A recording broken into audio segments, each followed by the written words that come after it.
IAS के घर bulldozer क्यों चला है? हाँ, ये सवाल तो वाजिब है कि भाई क्यों चला है। एक आईएएस का घर, वो भी बुलडोजर चल गया, किसके कहने पर चला, कलेक्टर से गुहार लगा रही हैं, सब कुछ बता देता हूँ। मध्य प्रदेश में एक आईएएस अफसर के घर ही बुलडोजर चल गया है। मामला भोपाल का है। पूरी खबर क्या है आपको विस्तार से बता देता हूँ, देख लो। भोपाल में शिक्षा विभाग में उप सचिव मंजूषा राय के घर कुछ लोगों ने बुलडोजर चलाया है। उनके घर की बाउंड्री वॉल और सीसीटीवी कैमरों को तोड़ दिया गया और जब मंजूषा राय ने इसका विरोध किया तो 40 गुंडों को उनके घर के बाहर खड़ा कर दिया गया। अरे बाप रे। आईएएस मंजूषा राय भोपाल की दानिश कुंज कॉलोनी में रहती हैं। मकान नंबर 595 उनका एड्रेस है। मंजूषा के पति विक्रांत राय ने 2010 में यह घर खरीदा था। रंजना अहमद नाम की एक महिला से मकान की डील हुई थी। 41 नाम क्या है? रंजना अहमद।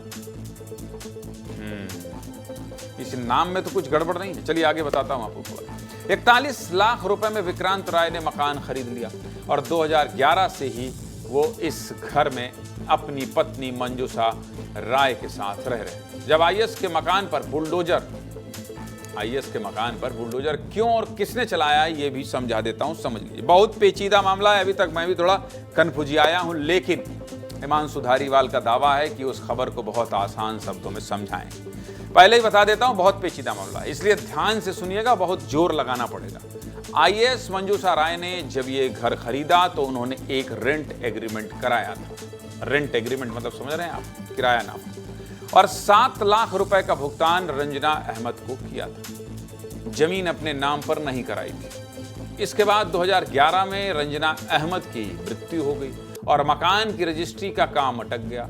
जब रंजना की मृत्यु हुई यानी उनकी जान चली गई तो उनका बेटा सईद फरीद अहमद नाबालिग था और मकान उसी के नाम पर था। इसलिए यह तय हुआ कि जब सईद अहमद बालिग हो जाएगा तो वो मंजूषा राय के नाम पर इस मकान की रजिस्ट्री करा देगा। अब इसके बाद सईद फरीद अहमद ने अपना नाम बदलकर रिदित अरोड़ा रख लिया।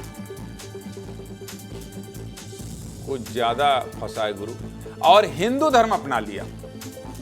इसका मतलब सईद फरीद अहमद और रिदित अरोड़ा अलग अलग नहीं है, एक है। 2021 में रिदित अरोड़ा, नाम भी रखा तो रिदित थोड़ा सरल रख लेते। रिदित अरोड़ा ने नायब तहसीलदार कोर्ट में जमीन की रजिस्ट्री को लेकर आवेदन किया, लेकिन पहले नाम सईद अहमद था और बाद में नाम रिदित अरोड़ा हो गया, तो दोनों बार कोर्ट ने यह आवेदन खारिज कर दिया। नाम में ही लफड़ा है, समझ में आ रहा है धीरे धीरे। अब इसके बाद 17 मार्च 2025 को रिदित अरोड़ा ने हितेश बटेजा नाम के एक व्यक्ति को यह मकान बेच दिया। अब इस हितेश बटेजा ने धर्मेंद्र ठाकुर को मकान बेच दिया, यानी 3 अलग अलग बार मकान बेचा गया और इसी धर्मेंद्र ठाकुर ने आईएएस के मकान पर बुलडोजर चलवा दिया। समझ गया? अब इस मामले को लेकर आईएएस मंजूषा राय और धर्मेंद्र ठाकुर ने क्या कहा है वो भी आपको सुनवा देता हूं, सुनिए। उन्होंने उस मकान को प्लॉट बता करके नामांतरण किया है। हमारे पास जो है वो तो उन्हें भी पता है बहुत अच्छे से कि हमारे पास एग्रीमेंट है, मेरे पास स्टेटमेंट की कॉपी है। तो ये जो चीज़ें कर रहे हैं ये गुंडागर्दी है। इस तरह से चीज़ों को डिस्टर्ब करना, कब्जा करना, ये सभ्य समाज में वर्जित है। हमारी अनुबंध करने की शर्त तय हुई थी, उतनी राशि हम इसको दे चुके हैं। इसके अतिरिक्त भी इसके द्वारा हमसे पैसा लिया गया है आवश्यकताओं के मद्देनजर। मैं ना उनको जानता हूँ ना उनका, मेरे पास चेन रजिस्ट्री में भी उनका कोई जिक्र नहीं। वह हमें कुछ मालूम ही नहीं है इस विषय में। हमने रजिस्ट्री कराई और हम उनको जानते भी नहीं है वो कौन है। शिकायत वो लेके आएंगे मेरे मकान पे, मैं खड़ा हूँ, मैं किसी के पास क्यों जाऊँ? थोड़ी थोड़ी समझ आ रहा है। आईएएस के घर पर बुलडोजर चला तो मामला सुर्खियों में आ गया। जब हमने एसडीएम से इस बारे में बात की तो उन्होंने कहा कि हमने दोनों पक्षों की दलीलें सुनी हैं और दोनों पक्षों को सिविल कोर्ट जाने के लिए कहा। सुनिए एसडीएम आदित्य जैन क्या कह रहे हैं, सुनिए। नहीं, दोनों पक्षों, क्योंकि सिविल बाद है, दोनों पक्षों को सिविल कोर्ट में जाने के लिए निर्देशित किया है और जो भी सिविल माननीय व्यवहार न्यायालय निर्देशित करेगा उसके अकॉर्डिंग काम किया जाएगा।